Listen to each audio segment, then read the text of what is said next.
السلام علیکہ ایھا النبی کے باب میں اس پر بہت نفیس بحث فرمائی عبداللہ شاہ صاحب نے. وہ فرماتے ہیں جس کا نچوڑ یہ کہ نبی کریم صلی اللہ علیہ وسلم کی روح مبارکہ اللہ کے حکم سے قبض کی گئی. اب سوال یہ پیدا ہوتا ہے کہ روح مبارکہ کو کہاں رکھا جائے؟ حدیث پاک کی روشنی میں مسلمانوں کی روحیں کچھ ان کی قبروں پہ ہوتی ہیں، کچھ ارواحیں چاہے زمزم کے پاس ہوتی ہیں جس کا جیسا مرتبہ، کچھ ارواحیں آسمانوں پہ رہتی ہیں، کچھ روحیں جنت کی سیر کر کے آتی ہے جیسے شہداء کی روح کے بارے میں تذکرہ ہے، اور کچھ روحیں اللہ کے عرش کا طواف بھی کرتی ہیں. اب سوال یہ پیدا ہوتا ہے کہ مسلمانوں کی روحیں اپنے مراتب کے حساب سے زمزم کے پاس ہے، آسمانوں میں ہے، دوسرے آسمان میں، ساتویں آسمان میں، عرش پر ہے، جنت کی سیر کرتی ہے.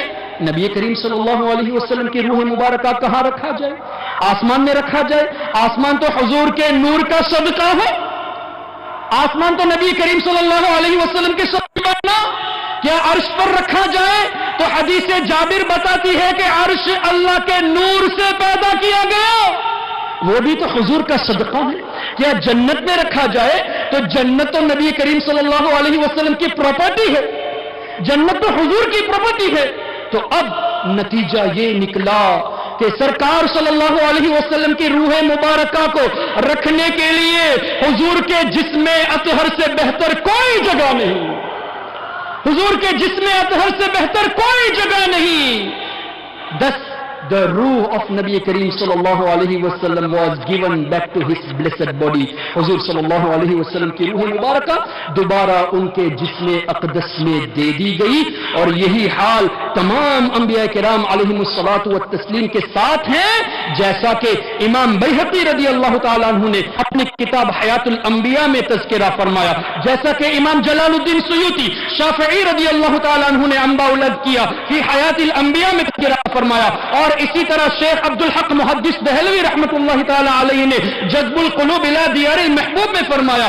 اسی طرح حضرت علامہ امام تقی الدین سبکی شافعی رضی اللہ تعالیٰ عنہ نے اپنی کتاب شفاء السقام فی زیارت خیر الانام میں تصنیف فرمایا، اور اسی کا نچوڑ آپ کے یہاں کے محدث دکن نے اپنی کتاب نور المصابیح میں اس کی وضاحت بھی فرما دی. اللہ اکبر.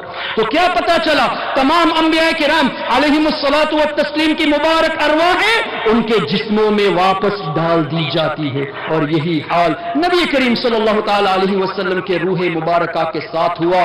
مطلب کیا؟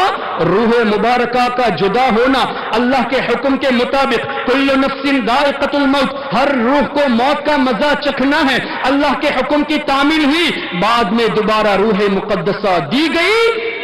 اور ہمارا عقیدہ نبی کریم صلی اللہ علیہ وسلم اور تمام انبیاء کرام علیہم الصلاۃ والتسلیم موت کا مزہ چکھنے کے بعد جسمانی حیات کے ساتھ اپنی قبروں میں زندہ ہیں اور جہاں چاہے جا سکتے ہیں. اللہ اکبر.